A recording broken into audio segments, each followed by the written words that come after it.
Game. Okay, start muna sa notebook. Explanation kung bakit itong ginamit ko. Una din rowing, tas kinopya. Ito, nakalakay dito is comma. Comma, pero ginawa siyang point na lang in terms of millimeters. Kaya nakaset siya sa G21. Set the program to millimeters for units. Tapos, nasa gitna yung origin. Ang ginawa is P1, so magi-start dito sa P1 ang location ay dito. Then, yun, P2, P3, ito yung mga points or yung coordinates yung magiging guide. Tapos kung saan pupunta yung G, yung kung saan pupunta, yung susunod na pupuntahan, ayun yung mga G. G01 for linear interpolation, G03. Circular interpolation, counterclockwise, tas auto naman is clockwise. Then, proceed naman sa codes. G17, arc plane selection X to Y. G28, return to machine 0. G90.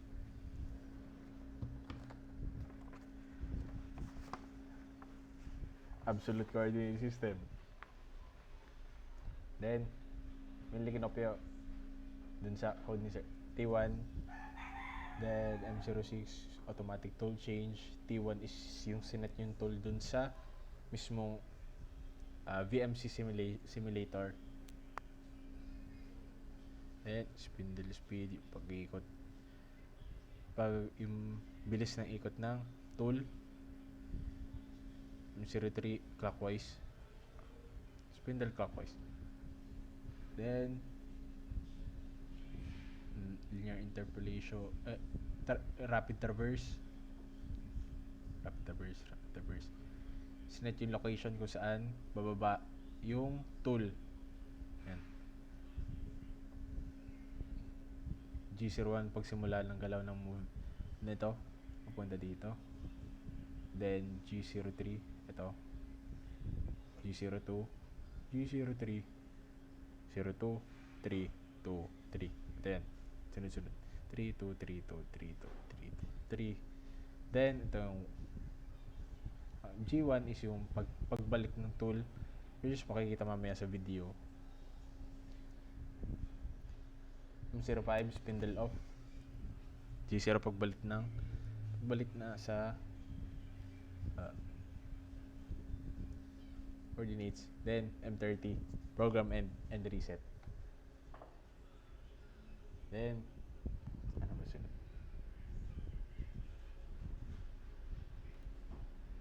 Explanation ng codes. Kanina. Kaya may negative or ginamitan siya na negative dahil base dun sa coordinates or yung origin is nasa gitna siya. So, masasabi natin ito first, second, third, fourth quadrant. So, dito sa first quadrant is positive. Dito naman sa sunod is negative, positive, or X. Positive, negative ang X, then positive ang Y. Negative ang Y, negative ang X. Positive ang X, negative ang Y. Then, dito isusundan lang. Ang guides nito is itong mga points. Tapos, base dun pagka may radius is kung ano yung pupuntahan, yun yung ilalagay na sunod. Diba dito sa Y22 and 67, ito, ang pupuntahan niya is Y26, positive Y26.18. 26.18 and X na 24.7. So, ganun.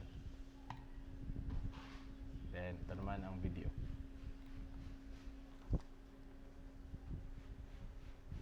Ito video is galing sa phone. Nilipat ko lang po sa laptop para mas mabilis ang pag-explain ng video.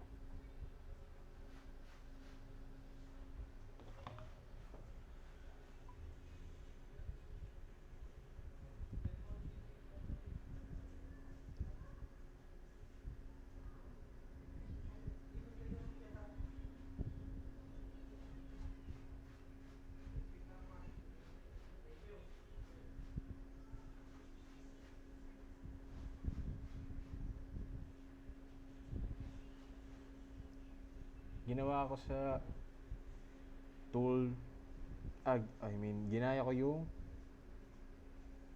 mga workpiece parameters sa sinet ni sir, 250 width, depth, tapos sa height ay 50.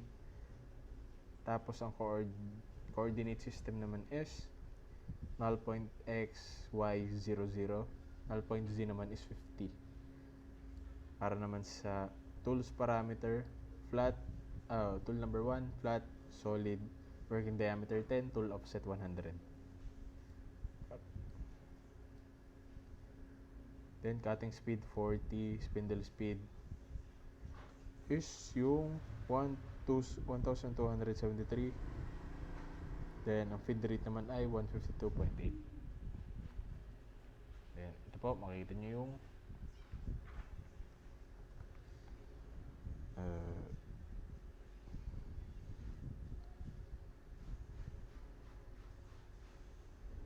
final toolpath result.